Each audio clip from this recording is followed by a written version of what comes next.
Live India 24 channel में आप सभी का बहुत बहुत स्वागत है। आइए सुनते हैं मुंशी प्रेमचंद जी द्वारा लिखित उपन्यास सेवा सदन का भाग 7। एक दिन वह सुभद्रा के साथ बैठी रामायण पढ़ रही थी कि पद्मसह प्रश्नचित्त घर में आकर बोले, आज बाजी मार ली। सुभद्रा ने उत्सुक होकर कहा, सच? पद्मसह बोले, अरे क्या आपकी भी संदेह था? सुभद्रा ने कहा, अच्छा तो लाइए मेरे रुपए दिलवाइए। वहाँ आपकी बाजी थी, यहाँ मेरी बाजी है। पद्म सिंह ने कहा, हाँ हाँ तुम्हारे रुपए मिलेंगे, जरा सब्र करो। मित्र लोग आग्रह कर रहे हैं कि धूमधाम से आनंदोत्सव किया जाएगा। सुभद्रा ने कहा, हाँ कुछ ना कुछ तो करना ही पड़ेगा और यह उचित भी है। पद्म सिंह ने कहा, मैंने प्रतिभोज का प्रस्ताव किया किंतु उसे कोई स्वीकार नहीं करता। लोग भोलीबाई का मुजरा कराने के लिए अनुरोध कर रहे हैं। सुभद्रा ने कहा, अच्छा तो उन्हीं की मान लो, कौन हजारों का खर्च है। होली भी आ गई, बस होली के दिन रखो, एक पंथ दो काज हो जाएंगे। पद्म सिंह ने कहा, खर्च की बात नहीं, सिद्धांत की बात है। सुभद्रा बोली, भला आपकी बात सिद्धांत के विरुद्ध ही सही। पद्म सिंह बोले, विट्ठल दास किसी तरह राजी नहीं होते, पीछे पड़ जाएंगे। सुभद्रा ने कहा, उन्हें बकने दो, संसार के सभी आदमी उनकी तरह थोड़ी ही हो जाएंगे।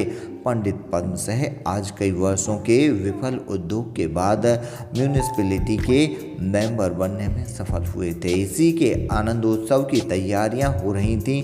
वे प्रतिभोज करना चाहते थे किंतु मित्र लोग मुजरे पर जोर देते थे। यद्यपि वे स्वयं बड़े आचारवान मनुष्य थे, तथापि अपने सिद्धांत पर स्थिर रहने की सामर्थ्य उनमें नहीं थी। कुछ तो मरोबत से, कुछ अपने सरल स्वभाव से और कुछ मित्रों के व्यंग्योक्ति के भय से वह अपने पक्ष पर अड़ न सकते थे। बाबू विट्ठल दास उनके परम मित्र थे। वह वैश्याओं के नाच गाने के कट्टर शत्रु थे। उस कुप्रथा को मिटाने के लिए उन्हें एक सुधारक संस्था स्थापित की थी। पंडित पद्म सिंह उनके इन्हें गिने अनुयायियों में थे। पंडित जी इसलिए विट्ठल दास से डरते थे, लेकिन सुभद्रा के बढ़ावा देने से उनका संकोच दूर हो गया। वह अपने वेश्या भक्त मित्रों से सहमत हो गए। भोलीबाई का मुजरा होगा, यह बात निश्चित हो गई। इसके 4 दिन पीछे होली आई। उसी रात को पद्मश्री की बैठक ने नृत्यशाला का रूप धारण किया। सुंदर रंगीन कालीनों पर मित्र वृंद बैठे हुए थे और भोलीबाई अपने समाजियों के साथ मध्य में बैठी हुई भाव बता बता कर मधुर स्वर में गा रही थी। कमरा बिजली की दिव्य बत्तियों से ज्योतिर्मय हो रहा था। इत्र और गुलाल की सुगंध आ रही थी।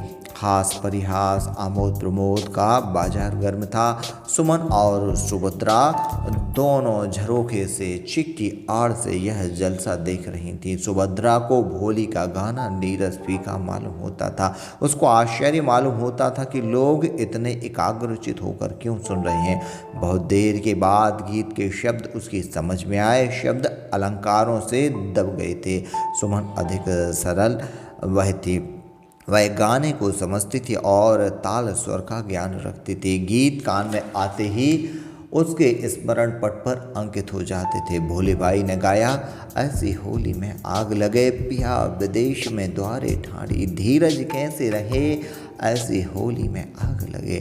सुमन ने भी इस पद को धीरे धीरे गुनगुना कर गाया और अपनी सफलता पर मुग्ध हो गई। केवल गिटकिरी न भर सकी, लेकिन उसका सारा ध्यान गाने पर ही था। वह देखती थी कि सैकड़ों आंखें भोलीबाई की ओर लगी हुई हैं। उन नेत्रों में कितनी तृष्णा थी, कितनी विनम्रता, कितनी उत्सुकता। उनकी पुतलियां भोली के एक एक इशारे पर, एक एक भाव पर नाचती थी, चमकती थी। जिस पर उसकी दृष्टि पड़ जाती थी वह आनंद से गदगद हो जाता और जिससे वह हंसकर दो एक बातें कर लेती, उसे तो मानो कुबेर का धन मिल जाता था। उस भाग्यशाली पुरुष पर सारी सभा में सम्मान दृष्टि पड़ने लगती।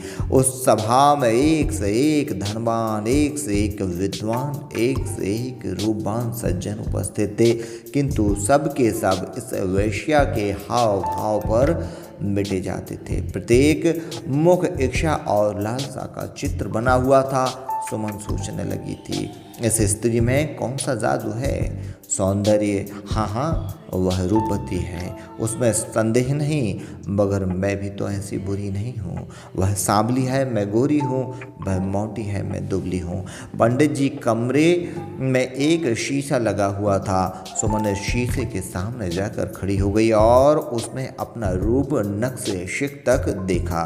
भोली बाई ने अपने हृदयांकित दृश्य चित्र में अपने एक एक अंक की तुलना की।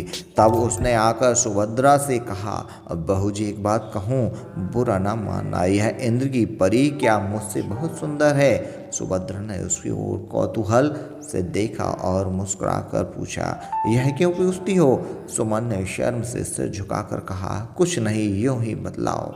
सुभद्रा ने कहा, उसका सुख का शरीर है, इसलिए कोमल है, लेकिन रंग रूप में वह तुमके बराबर नहीं।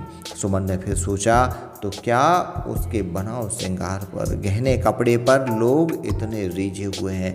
मैं भी यदि वैसा बनाव चुनाव करूं, वैसे गहने कपड़े पहन लूं, तो मेरा रंग रूप और निखर आएगा, मेरा यौवन और ना चमक जाएगा। लेकिन कहाँ मिलेंगे? क्या लोग इसके स्वर लालित्य पर इतने मुग्ध हो रहे हैं? उसके गले में लूच नहीं, मेरी आवाज़ उससे बहुत अच्छी है, मगर कोई महीने भर भी सिखा दे तो मैं उससे अच्छा गाने लगूं। मैं भी वक्र नेत्रों से देख सकती हूँ, मुझे भी लज्जा से आंखें नीचे करके मुस्कुराना आता है। सुमन बहुत देर तक वहीं बैठी कार्य से कारण का अनुसंधान करती रही। अंत में वह इस परिणाम पर पहुंची कि वह स्वाधीन है, मेरे पैरों में बेड़ियां हैं, उसकी दुकान खुली है इसलिए ग्राहकों की भीड़ है, मेरी दुकान बंद है इसलिए कोई खड़ा नहीं होता। वह कुत्तों के भौंकने की परवाह नहीं करती, मैं लोक निंदा से डरती हूँ। वह पर्दे से बाहर है, मैं पर्दे के अंदर हूँ। वह डालियों पर स्वच्छंदता से चहकती है, मैं उसे पकड़े हुए हूँ। इसी लज्जा ने, इसी उपहास ने, भय ने मुझे दूसरे की चेरी बना रखा है। आधी रात बीत चुकी थी, सभा विसर्जित हुई, लोग अपने अपने घर गए। सुमन भी अपने घर की ओर चली। चारों तरफ अंधकार छाया हुआ था। सुमन के हृदय में भी नैराश्य का कुछ ऐसा ही अंधकार था।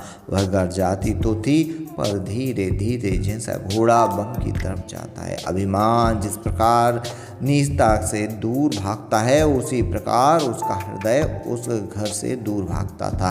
गजाधर नियमानुसार 9 बजे घर आया। किवाड़ बंद देख चकराए कि इस समय सुमन कहाँ गई। पड़ोस में एक विधवा दर्जन रहती थी, जाकर उससे पूछा। मालूम हुआ कि सुभद्रा के घर किसी काम से गई है। कुंजी मिल गई, आकर किवाड़ खोले, खाना तैयार था। वह द्वार पर बैठकर सुमन की राह देखने लगा। जब 10 बज गए तो उसने खाना परसा, लेकिन क्रोध में कुछ खाया ना खाया। उसने सारी रसोई उठाकर बाहर फेंक दिया और भीतर से किवाड़ बंद करके सो रहा। मन में यह निश्चित कर लिया कि आज कितना भी सिर पटके किवाड़ न खोलूंगा, देखूं कहाँ जाती है। किंतु उसे बहुत देर तक नींद न आई। जरा सी भी आहट होती तो डंडा लिए किवाड़ के पास आ जाता। उस समय यदि सुमन उसे मिल जाती तो उसकी कुशल न थी। 11 बजने के बाद निद्रा का देव उसे दबा बैठा। सुमन जब अपने द्वार पहुंची तो उसके कान में 1 बजने की आवाज़ आई। वह आवाज़ उसकी नस नस में गूंज उठी। वह अभी तक 10-11 के धोखे में थी, प्राण सूख गए।